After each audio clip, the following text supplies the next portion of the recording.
में आपका हार्दिक स्वागत है। बिहार में जो जो चुनाव नजदीक आते जा रहे हैं, पूरे सूबे में ऑल इंडिया मजलिस इत्तेहादुल मुस्लिमीन के सदस्य अभियान में सदस्यता ग्रहण करने की होड़ लगी हुई है। इसी क्रम में सीतामढ़ी जिला के अंतर्गत बाजपट्टी प्रखंड के हसनपुर बरहरवा गांव में ऑल इंडिया मजलिस इत्तेहादुल मुस्लिमीन ने सदस्यता अभियान चलाया। आगामी चुनाव को देखते हुए AIMIM की सरगर्मियां और तैयारियां का कोई जोड़ नहीं है। बिहार राज्य अध्यक्ष जनाब अख्तरुल इमान साहब जगह जगह प्रोग्राम कर रहे हैं, दिन रात एक कर बिहार का दौरा कर रहे हैं, जिसमें पार्टी की जिम्मेदारी सौंपी जा रही है। इसी कड़ी के साथ सीमांचल से लेकर मिथिलांचल तक AIMIM रोज बरोज एक के बाद एक दिग्गज समाज सेवी को जोड़ रही है।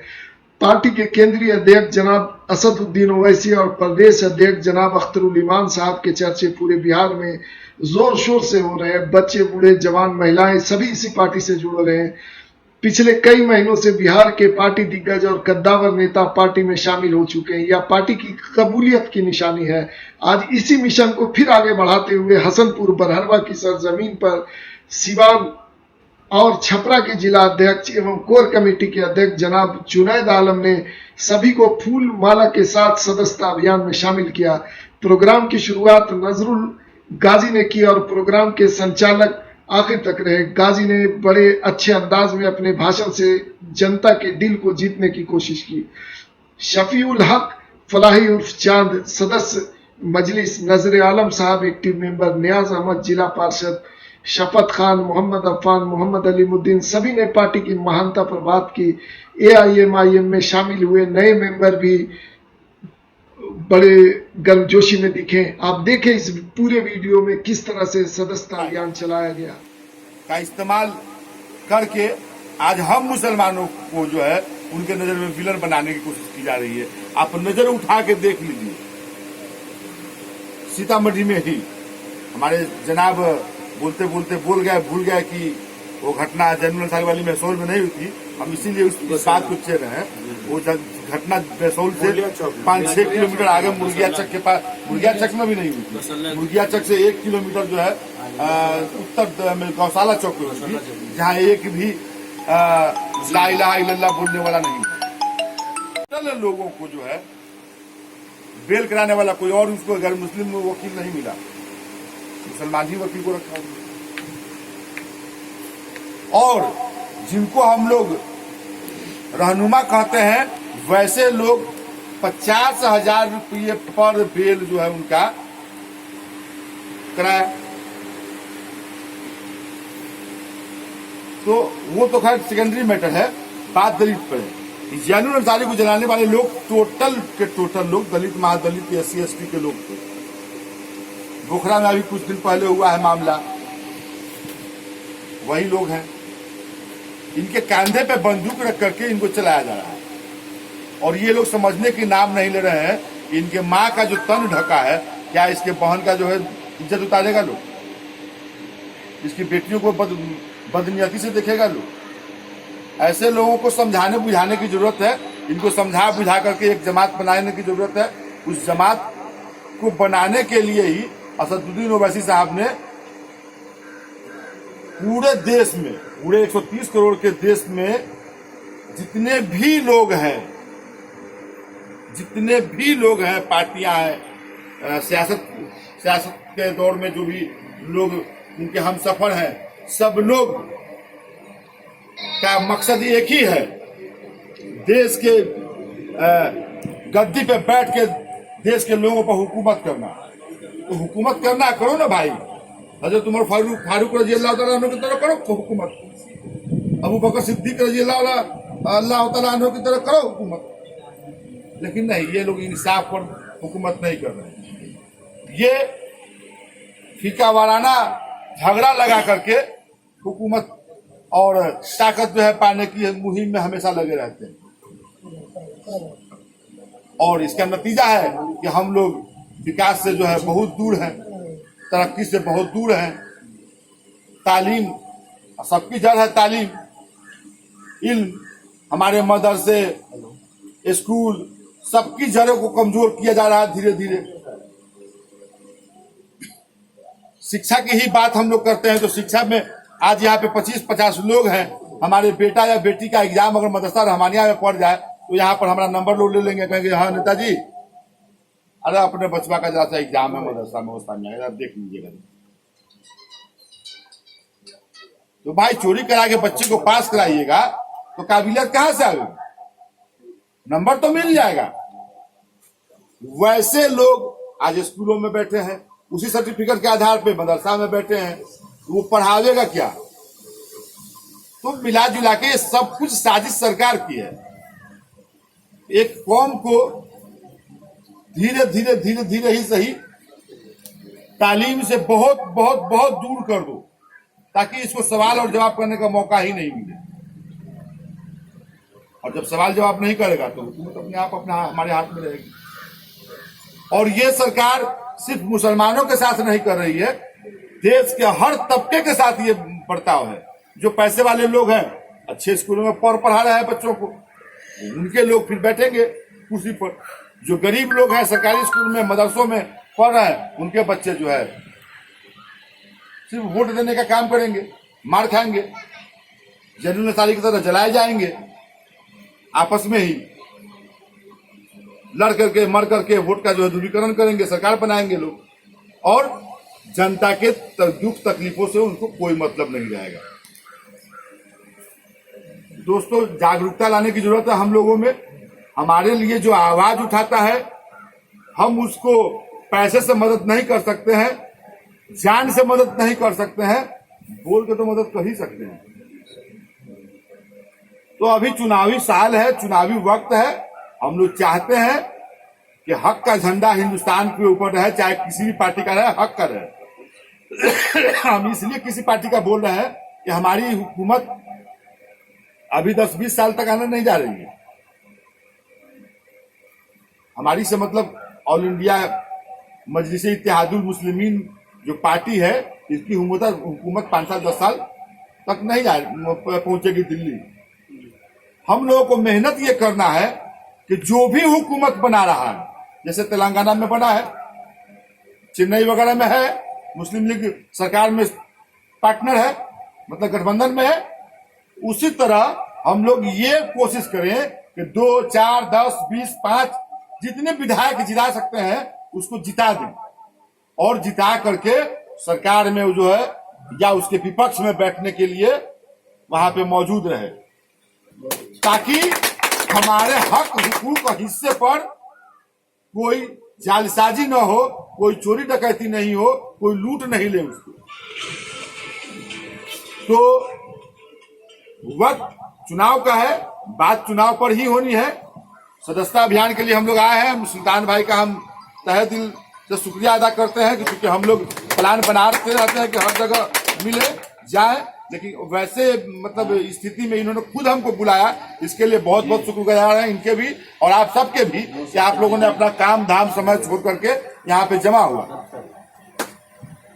हम आपके कोई रिश्तेदार नहीं थे, हम आपके कोई बहुत करीबी लोग नहीं है। ईमान के नाते रिश्ता है। ईमान के नाते रिश्ता चांद साहब से भी है, ईमान के नाते हसनैन साहब से भी रिश्ता है, ईमान के नाते अरमान जो मुखिया बगल का आपको उससे भी रिश्ता है, सबसे रिश्ता है। वो चीज है, वो रिश्ते को हम लोग खराब नहीं करेंगे, लेकिन हमारा जो मिशन है इसके कामयाबी के लिए हम लोग काम करेंगे। और इसके कामयाबी के काम का एक ही तरीका है, जैसे हर पार्टी के लोग चौक चौराहे पर बैठ करके अपने पार्टी का गुणगान करते हैं, अपने नेता का गुणगान करते हैं, झूठ सच बोलते। एक शेर है मरहूम शायर बदरुल हसन बद्र साहब का, निकली हाथ से हुकूमत सर से सरदारी गई, निकली हाथ से हुकूमत सर से सरदारी गई, खा रहे हैं नाने जिल्लत दोस्तों अब जागिए। वक्त बेदारी का है, आज हम लोग बेदार नहीं हुए, हो सकता है आने वाली नस्लें हम लोगों से भी बदतर हालात में जिंदगी जीने को मजबूर है।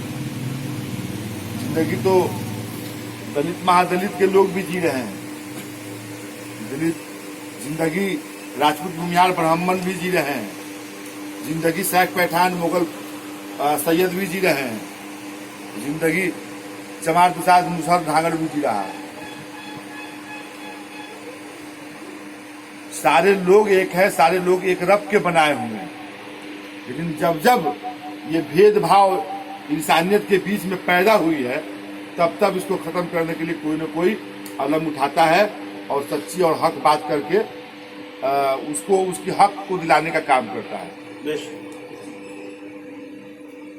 दोस्तों, बात थोड़ी सी पीछे से जाके कर रहे हैं। टिप्पू सुल्तान का हुकूमत हुआ करता था कभी इस जमीन पे, पूरे हिंदुस्तान पे। टिप्पू सुल्तान जब हुकूमत में आए थे, हर गांव में 2-4 घर, 10 घर, 20 घर जो है चमार दुसाद मूसा ढांगर लोग होते हैं। आप लोगों को मालूम होगा, उनके औरतों को, यहाँ मनुवादी व्यवस्था थी पूरे देश में लागू।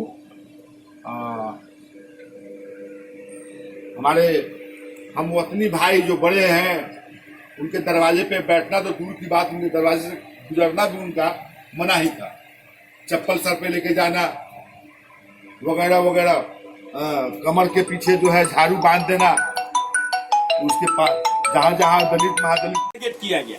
उन नेताओं को आपसे मतलब नहीं है। आपका घर जल गया, उससे उसको मतलब नहीं है। उसको सिर्फ और सिर्फ आपसे मतलब है, तो आपसे वोट का मतलब। लेकिन वैसा सत्ताधारी को अब की बार हम लोग अपने विधानसभा से उखाड़ के फेंकने का काम करेंगे ना इंशाल्लाह। आज बीजेपी जो कह रही है, बार बार ये चीज हम बिल्कुल सुन रहे हैं, हम लोग देख रहे हैं। आज बीजेपी की शासन है और बार बार बीजेपी में कुछ ऐसे लोग हैं जो कहते हैं कि मुसलमान को पाकिस्तान भेजे। हमेशा ये आवाज उठाते हैं। और मैं उस बीजेपी आरएसएस संघ परिवार के लोगों से कहना चाहता हूं कि सुन लो, जिसने जिन्ना को माना था, जिसने जिन्ना के आइडियोलॉजी को अपनाया था, वो पाकिस्तान चला गया। लेकिन याद रखना, हमने जिसके आइडियोलॉजी को अपनाया था उसका नाम था मौलाना अबुल कलाम आजाद। मैंने जिसके आइडियोलॉजी को माना था उसका नाम है भीमराव अंबेडकर। मैंने जिसके आइडियोलॉजी को माना था उसका नाम है ख्वाजा मोइनुद्दीन चिश्ती। इसलिए ये हिंदुस्तान अगर है तो ये मौलाना अबुल कलाम का हिंदुस्तान है, ये हिंदुस्तान ख्वाजा मोइनुद्दीन का हिंदुस्तान है, ये हिंदुस्तान कासिम ननवी का हिंदुस्तान है। इसलिए हमारा इस हिंदुस्तान के अंदर एक लोकतंत्र देश है और एक लोकतंत्र में हमारा अधिकार है कि हम आजादी से अपनी जिंदगी जिए। आज बीजेपी के द्वारा देख लीजिए कि अगर कोई नौजवान, कोई स्टूडेंट अपने हक, हिंदुस्तान एक ऐसा लोकतांत्रिक हिंदुस्तान है जिसने बाबा भीमराव अंबेडकर ने संविधान लिखा था। वो संविधान का विरोध, वो संविधान का समर्थन हम लोग करते हैं। उस संविधान को मजबूत करने का हम लोग काम करते हैं। और लोकतंत्र में विरोध करना एक लोकतांत्रिक खूबसूरत है। और जब हम लोकतंत्र में हम किसी अत्याचार के खिलाफ विरोध करते हैं, अपनी आवाज उठाते हैं, तो हमारे ऊपर एफआईआर किया जाता है। लेकिन उस एफआईआर से नहीं डरना है, बल्कि अपनी आवाज को बुलंद करना है। आज जो अभी हम लोग देख रहे हैं कि एक तरफ माननीय मुख्यमंत्री श्री नीतीश कुमार जी कहते हैं कि हम छात्रों के हित की बात करते हैं, हम स्टूडेंटों की हित की बात करते हैं। लेकिन आप जगह जगह कॉलेज के अंदर जाके देख लीजिए, जहां फीस होनी चाहिए वहां उससे दुगुना फीस वसूला जाता है।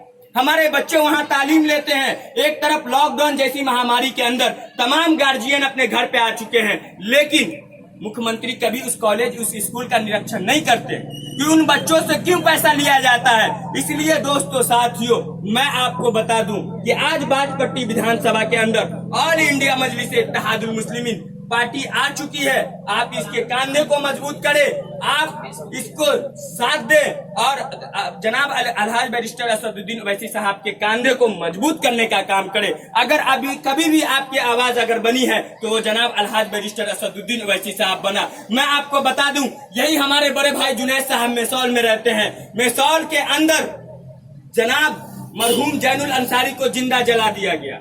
आप वीडियो खोल करके देखिए, जो जलाने वाला शख्स है वो बिल्कुल उस वीडियो का, लेकिन उस वक्त आरजेडी के वहां सुनील कुशवाहा जी थे, लेकिन उसने आवाज नहीं उठाया। आरजेडी के लोग आपको कहते हैं कि हम आपकी आवाज उठाते, लेकिन वैसे आरजेडीओ वाले से पूछिए कि क्यों नहीं उस वक्त आवाज उठाया।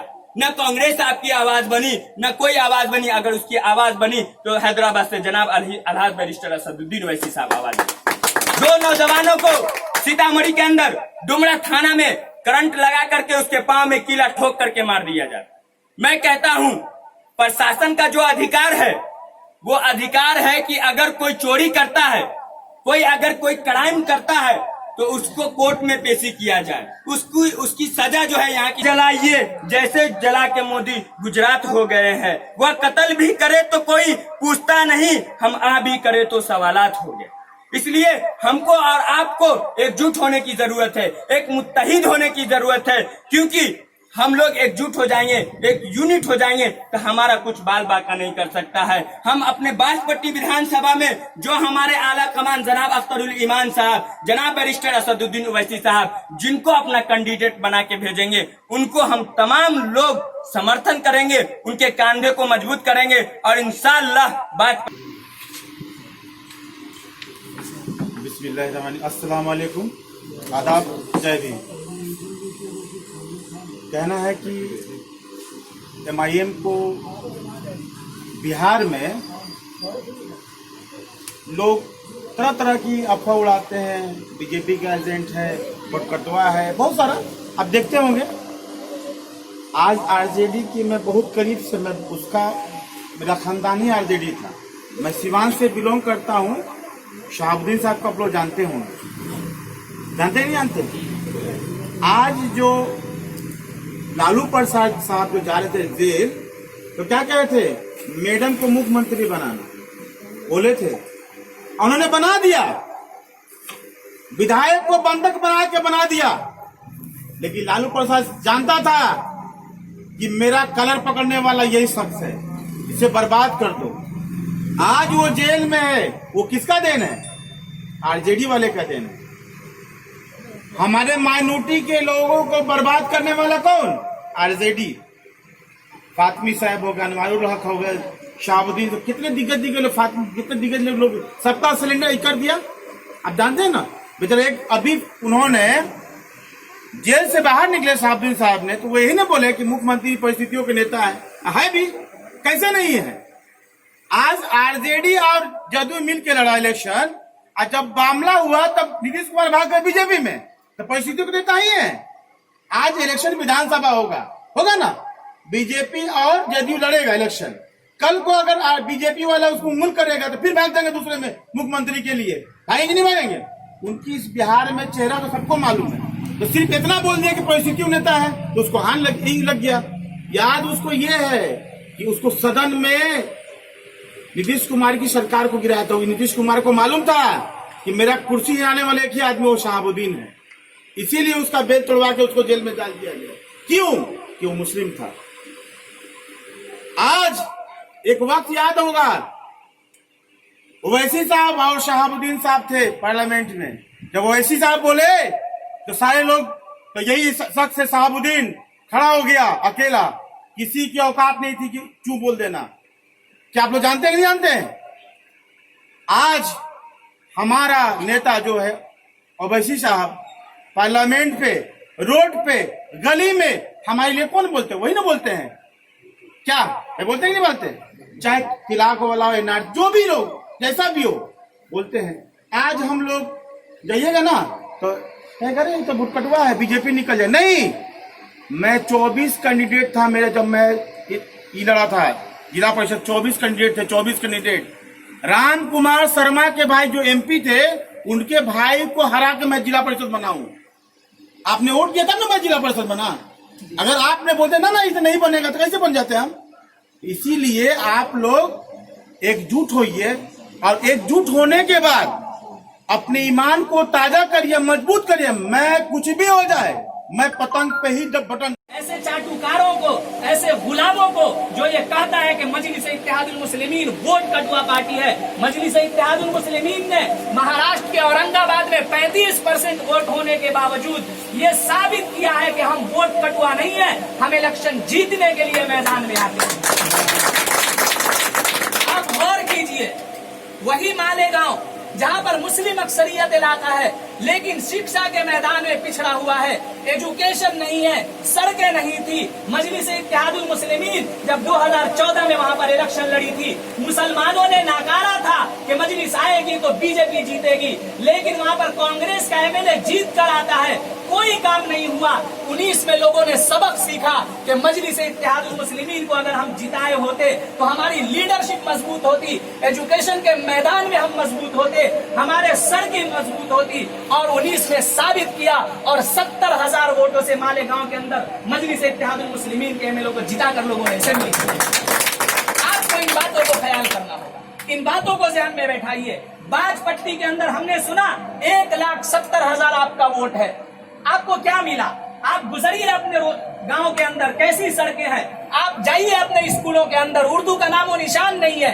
आप गुजरिए अपने, आपके लिए कोई माइनॉरिटी कॉलेज नहीं खोला गया। आपके यहाँ चाहे वो आरजेडी आता है या जेडीयू आता है, आप पर कोई फर्क नहीं पड़ने वाला है। इसीलिए इस बार अहद कर लीजिए, वादा कर लीजिए कि चाहे कोई जीते या कोई हारे, हम मजलिस इत्तेहादुल मुस्लिमीन को वोट देकर जिताएंगे। और जब मजलिस जीत कर आएगी, बाजपट्टी में आपका एमएलए होगा, लेकिन याद रखिएगा पूरे जिला के अंदर आपके एमएलए का डंका बजेगा और आपकी ताकत का डंका। क्योंकि मुसलमान का एक शेर 1000 पे भारी होता है, ये बात याद रखिएगा। और हर मुखालिफ हवाओं का खुलकर जवाब देने का काम आपका ये एक एमएलए करेगा। और मैं दावे के साथ कह सकता हूं, अगर आप ठान लिए, आपने सोच लिया, आपने अहद कर लिया कि हमें बाजपट्टी हल्के से AIMIM का एमएलए चुनकर असेंबली में भेजना है, तो दुनिया की कोई ताकत ऐसी नहीं है जो उस एमएलए को यहां से हरा के भेजेगी। इसीलिए मेरे भाइयों, मुत्तहिद होइए, एकजुट होइए, फिरका परस्ती से बाहर आइए, जात पात धर्म से बाहर आइए। क्या बोलूं क्या ना बोलूं, मुझे तो समझ नहीं आ रहा, क्योंकि सारी बात मेरे छोटे भाई गाजी साहब बोल गए। ये वक्त बटने का नहीं है, बिकने का नहीं। बटने का मतलब समझ ही रहे हैं और बिकने का भी मतलब समझ ही रहे हैं। इसलिए मैं आप लोगों से, और आप लोग क्या, मैं ये कहूँगा कि हर एक व्यक्ति, हर एक आदमी खुद सही हो जाए और खुद पे एतमाद कर ले, खुद पे भरोसा रख ले, और खुद में एक जज्बा पैदा करे कि मुझे अब तक तो जो जहाँ, जैसे मैं भी जेडीयू में था, जो जहाँ जैसे जो थे वो सब थे, अब यहाँ से एकजुट होकर इत्तेहादुल मुस्लिमीन AIMIM के हाथों को मजबूत करें, और मजबूत करने में हम लोग किस तरह से कैसे क्या करें, क्योंकि अब तक तो हम लोगों ने सिर्फ झोला ढोया है, कभी राजद का, कभी कांग्रेस का, कभी जेडीयू का, कभी लोजपा का, कभी रालोसपा। आप तमाम लोगों का मैं तहे दिल से शुक्रिया अदा करता हूं कि आप लोगों ने हम लोगों को दावत दिया आपके गांव में आकर के आपसे बात करने का। पत्थर जब बिखर गए तो जर्रात हो गए, आपस में जब हम मिले तो महलात हो गए। आज जो हालात है इस मुल्क का आप लोगों के सामने है कि आज हम बिखर गए हुए हैं और हमको सबसे पहले एकजुट होने की जरूरत है, एक यूनिट बनने की जरूरत है।